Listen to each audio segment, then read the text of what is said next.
ये लोग बैकवर्ड और दलित माइनॉरिटी के वोटों से जीत के आते हैं और उन्हीं को चाबुक मारने का काम करते हैं। अब तो उनके नेता को सोचना है, हमारे नेता को सोचना है, अखिलेश यादव को सोचना है कि इनके ऊपर कैसे कार्रवाई हो। तो स्वामी प्रसाद मौर्य भी अलग हो गए, पता लगा इन्हीं लोगों की वजह से उन्होंने किया, तो पता लगा ये लोग भी अलग हो गए। आपको क्या लग रहा है? वो आदमी ऐसा आदमी है जो 10 ठाकुर वोट नहीं दिलवा सकता है अपने क्षेत्र से। अब कोई जनेश्वर मिश्र क्यों नहीं आ रहा? अब कोई मोहन सिंह क्यों नहीं आ रहे हैं?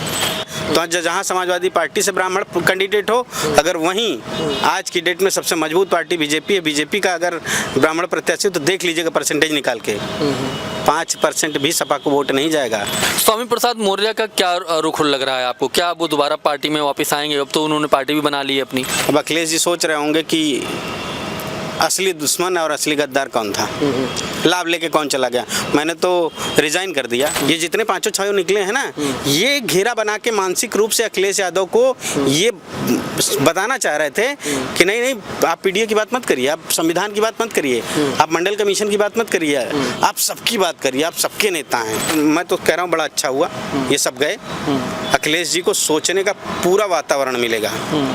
अब तो इनको ये सोचना चाहिए कि बैकवर्ड दलित माइनॉरिटी के लिए अगर काम कर रहे हैं तो आपका राजनीतिक सलाहकार भी उसी समाज से होना चाहिए। हिमाचल प्रदेश में जिन 6 कांग्रेस विधायकों ने क्रॉस वोटिंग की थी और बीजेपी के उम्मीदवार को जिताया था, स्पीकर ने उनकी सदस्यता को खत्म कर दिया है। तो वहीं पर उत्तर प्रदेश में सपा सुप्रीमो अखिलेश यादव की पार्टी समाजवादी पार्टी ने जिन 7 लोगों ने क्रॉस वोटिंग कर बीजेपी के उम्मीदवार को जिताया, अभी तक कोई कार्रवाई उन्होंने इस तरह नहीं की है।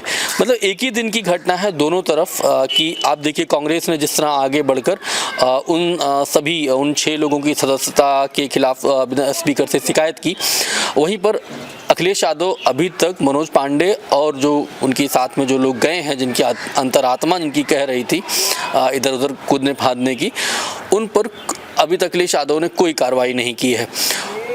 अभी हाल ही में मनोज पांडे अयोध्या गए थे दर्शन करने, शायद कल की बात है। वो अभी भी कह रहे हैं मैं समाजवादी पार्टी का सदस्य हूँ, समाजवादी पार्टी में अभी तक मैं हूँ।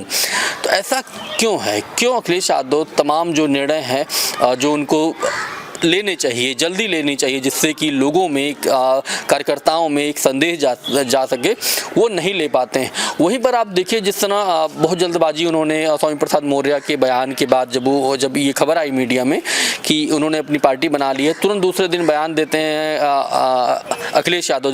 जब रिपोर्टर उनसे पूछता है कि उनके पार्टी बनाने की खबरें आ रही हैं स्वामी प्रसाद मौर्य की, तो वो कहते हैं बहुत सारे लोग आते हैं और फ़ायदा लेकर चले जाते हैं। हमने इस पूरे मसले पर अखिलेश यादव और उनके इस पूरे जो राज्यसभा के जो पोलिंग हुई है, जिस तरह से 7 विधायकों ने क्रॉस वोटिंग की, इस पूरे विषय पर बात की है। हमारे साथ में शिव कुमार यादव जी थे, जिनसे हमने काफ़ी गहन चर्चा इस विषय पर की है, जो कि राष्ट्रीय अध्यक्ष हैं यादव सेना के। और इस पूरी बातचीत को आप सुनिए कि क्या वो कुछ कह रहे हैं। ये जो कुछ भी हुआ राज्यसभा चुनाव के दौरान और इसके बाद अभी तक उनका रुख देखें सपा सुप्रीमो अखिलेश यादव का, तो कुछ ऐसा दिख नहीं रहा है कि वो उन विधायकों के खिलाफ बड़ी कार्रवाई करेंगे। आपको क्या लग रहा है? अभी तक तो कुछ ऐसा नहीं दिख रहा है। सिर्फ मुंह से कह देना कि वो गद्दार है तो गद्दार को गद्दारी की सजा दीजिए, उसको पार्टी से बर्खास्त करने की कार्रवाई करिए, उसकी सदस्यता खत्म करने की कार्रवाई करिए। आखिर सिर्फ मुंह से बोल के आप शांत हो जाएंगे और कल को फिर आपका मन करेगा आप टिकट दे देंगे। कितने % वोटर हैं गोसाईगंज में? जो अभय सिंह विधायक बनते हैं वो यादव और मुस्लिम वोटों पे बनते हैं। कितने उनकी बिरादरी के वोटर हैं जो उनको देते हैं या जो सपा को वोट करते हैं? वही हाल आप मनोज पांडे के ले लीजिए, वही यार गौरीगंज के विधायक के ले लीजिए। ये लोग बैकवर्ड और दलित माइनॉरिटी के वोटों से जीत के आते हैं और उन्हीं को चाबुक मारने का काम करते हैं। अब तो उनके नेता को सोचना है, हमारे नेता को सोचना है, अखिलेश यादव को सोचना है कि इनके ऊपर कैसे कार्रवाई हो और वो क्या कार्रवाई कर रहे हैं। पूरी जनता तो यही चाह रही है कि इनको पार्टी से निष्कासित किया जाए। दंडात्मक कार्रवाई करते हुए इनकी सदस्यता खत्म करने की भी कार्रवाई की जाए। पिछली बार जब हम लोग बात कर रहे थे जो स्वामी प्रसाद मौर्य वाले मसले में कि हम लोग इस बात पे एक निष्कर्ष पर पहुंचे थे कि अखिलेश यादव ने बहुत बड़ी गलती की है। आपको लग रहा है कि वो सारी चीज़ें बिल्कुल सही हो रही हैं? एक तो स्वामी प्रसाद मौर्य भी अलग हो गए, पता लगा इन्हीं लोगों की वजह से उन्होंने किया, तो पता लगा ये लोग भी अलग हो गए। आपको क्या लग रहा है? आप एकदम सही कह रहे हैं। इसमें जल्दबाजी अखिलेश जी ने भी की बयान देके, और ये जो गए हैं ना, माहौल बना के बयान दिलवाने का भी काम कर रहे थे। अभी एक आदमी और बैठा है, आईपी सिंह, आजमगढ़ का रहने वाला, भाजपा से आया हुआ। वो आदमी ऐसा आदमी है जो 10 ठाकुर वोट नहीं दिलवा सकता है अपने क्षेत्र से। और राजा भैया के ऐसे कसीदे पड़ रहा था जैसे लग रहा था कि राजा भैया दोनों वोट दे देंगे। अब राजा भैया ने ठेंगा दिखा दिया, तब इसकी रघुकुल रीत कहाँ चली गई? रघुकुल रीत सदा चली आई, प्राण जाए पर वचन न जाई। बड़ा लंबा लेख लिख रहा था। अब तो इसको जैसे लग रहा सांप सूंघ गया, उसमें नहीं बोल रहा है। राजा भैया के खिलाफ बोल के दिखाए। इसका मतलब ये चमड़ी के नीचे जनेऊ पहनने वाले लोग हैं। इनकी चमड़ी खींच के देखिए, अंदर जनेऊ मिलेगा। ऐसे लोगों को तो पहले निकाल के बाहर करो। ऐसे लोगों को चिमटे से भी नहीं छूना चाहिए, फेंक दो बाहर, तब आपका भला होगा। ये जितने भी लोग हैं ज़्यादातर मतलब ये 2012 के आसपास लगभग आए हुए हैं। एक वक्त ऐसा भी था, जनेश्वर मिश्र थे, मोहन सिंह थे, बहुत सारे, एक लंबी फेहरिस्त थी। मतलब यही समाजवादी पार्टी में नेताजी के साथ में लंबे समय, आखिरी समय तक उन्होंने साथ नहीं छोड़ा है। आपको लगता है कहीं ना कहीं वो जो समाजवादी पूरी धारा थी, जो एक लोग उससे इंस्पायर होते थे, कहीं ना कहीं वर्तमान में अखिलेश यादव समाजवादी पार्टी से लोग निराश हो रहे हैं? निराश क्या मतलब, खासतौर पर वो तबका कनेक्ट क्यों नहीं हो पा रहा है इन लोगों के साथ में? खासतौर पर मैं सवर्णों की बात कर रहा हूँ, ब्राह्मण ठाकुर इसमें बहुत बड़े पैमाने पर इस समय। उन लोगों में क्या हुआ है? मतलब अब कोई जनेश्वर मिश्र क्यों नहीं आ रहा? अब कोई मोहन सिंह क्यों नहीं आ रहे हैं? देखिए, मुझे तो कभी कभी ये लगता है ना कि जनेश्वर मिश्र और मोहन सिंह भी अगर वर्तमान जैसा समय होता ना, तो ये मनोज पांडे और अभय सिंह हो जाते। शायद कुछ समाजवादियों को बड़ी बुरी लगे मेरी बात, समाजवादी नहीं कहूँगा, सपाइयों को बुरी लगे, लेकिन ये सच्चाई है कि अगर ये परिस्थिति बनती और उनको उनका ऐसा मुख्यमंत्री मिल जाता, उनकी जात बिरादरी का, जो उनको संरक्षण देने लगे और उनको चेन केन प्रकरण अपने पास मिला के उनके खिलाफ जांचें चल रही हैं करोड़ों के घोटालों की, जिस पे कुछ वो न कार्रवाई कर रहा हो, वो लोग भी चले जाते हैं। मनोज पांडे के खिलाफ करोड़ों की जांच चल रही है घोटाले की, कहीं कहीं कुछ पता चल रहा है। 2 दिन न्यूज़ में चला, 2 ही साल बीत गए मेरे ख्याल से, और उसके बाद सारी न्यूज़ गायब, सारा सेटलमेंट हो गया, तो वो लोग भी चले जाते हैं ऐसे सिचुएशन में। और वो आप कनेक्ट होने की बात कर रहे हैं ना, वो कनेक्ट नहीं हो रहे हैं। ये तबका जो है ना, खास करके सवर्णों में ब्राह्मण तबका ऐसा है, वो ब्राह्मण प्रत्याशी को वोट करता है, ना कि समाजवादी पार्टी को वोट करता है। ना यकीन आए तो जहाँ समाजवादी पार्टी से ब्राह्मण कैंडिडेट हो, अगर वहीं आज की डेट में सबसे मजबूत पार्टी बीजेपी है, बीजेपी का अगर ब्राह्मण प्रत्याशी, तो देख लीजिएगा परसेंटेज निकाल के, 5% भी सपा को वोट नहीं जाएगा ब्राह्मणों का, 95% चला जाएगा बीजेपी को। अखिलेश यादव पिछले 1 साल से लगातार पीडीए कर रहे थे, और जिस तरह राज्यसभा के मतलब मतदान के दिन जो कुछ हुआ, क्या उनको समझ में आ गया है पीडीए का मतलब? अब बिल्कुल समझ में आया है। क्योंकि सुनने में जो आ रहा था कि सुमन जी तीसरे प्रत्याशी हैं, लेकिन सुमन जी दूसरे प्रत्याशी और सुमन जी राज्यसभा गए, रंजन तीसरे प्रत्याशी हो गए। तो लग रहा है कि पीडीए उनको समझ में आ रहा है, और अब पीडीए पे ही चलें तो उनके लिए बेहतर है। उनके लिए ही नहीं, उनकी पार्टी के लिए, उनके समाज के लिए, उनके वोटर के लिए, इस देश के लिए, संविधान के लिए, मंडल कमेटी, सबके लिए बेहतर है।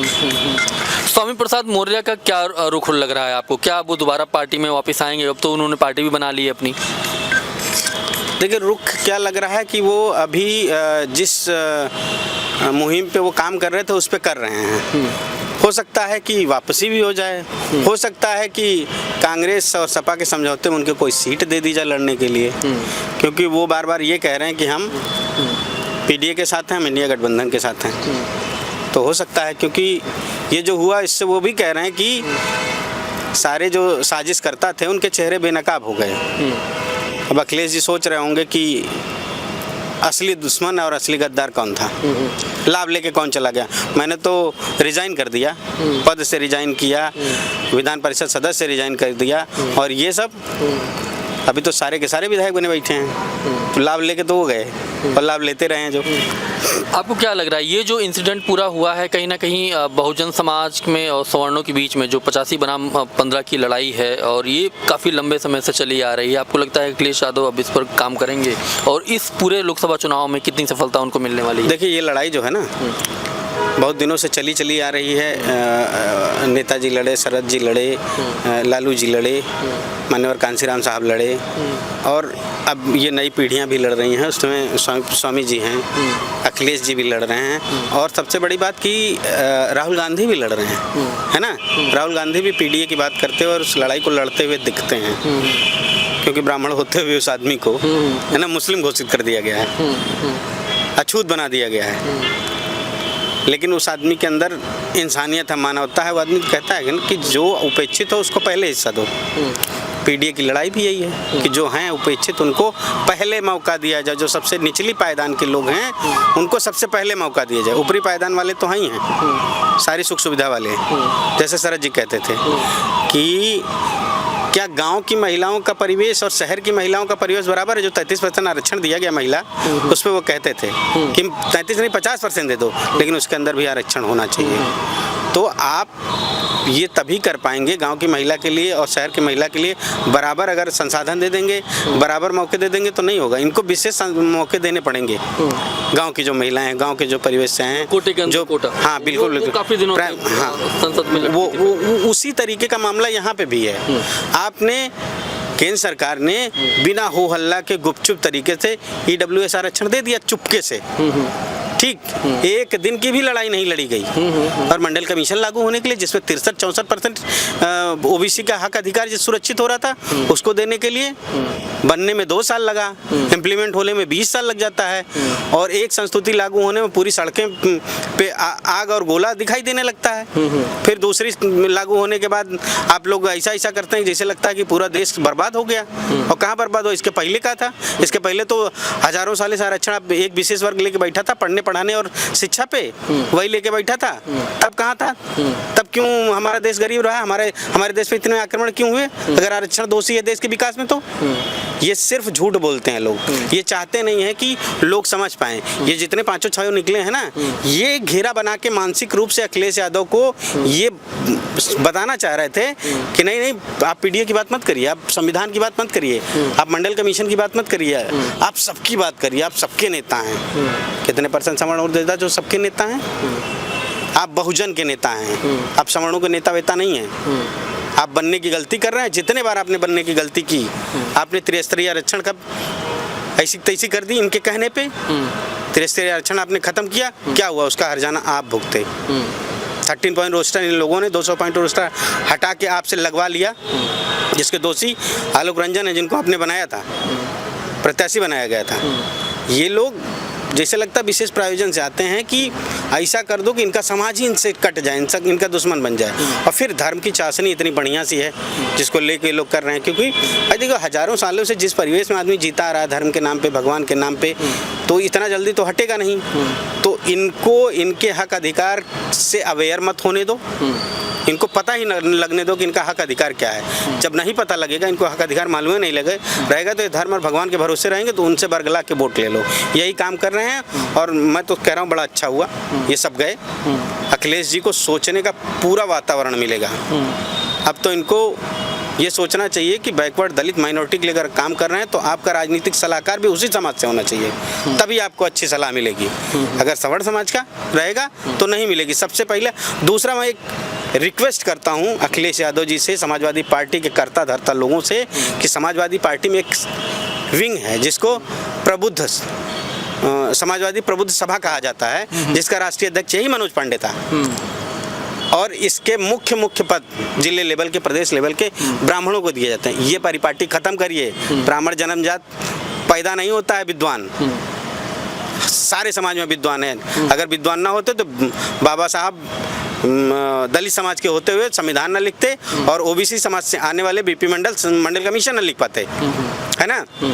तो प्रबुद्ध समाज का मतलब पढ़ा लिखा बुद्धिजीवी समाज होता है और वो किसी भी जाति बिरादरी से आ सकता है। सबको बनाइए, तब समझ में आएगा लोगों को। और ये परिपाटी अपने यहाँ से खत्म करिए। जो इन लोगों ने बना रखी थी। तो अभी हम बात कर रहे थे शिव कुमार यादव जी से। आप देख रहे थे शैलेंद्र सिंह लाइव। बहुत बहुत शुक्रिया, धन्यवाद।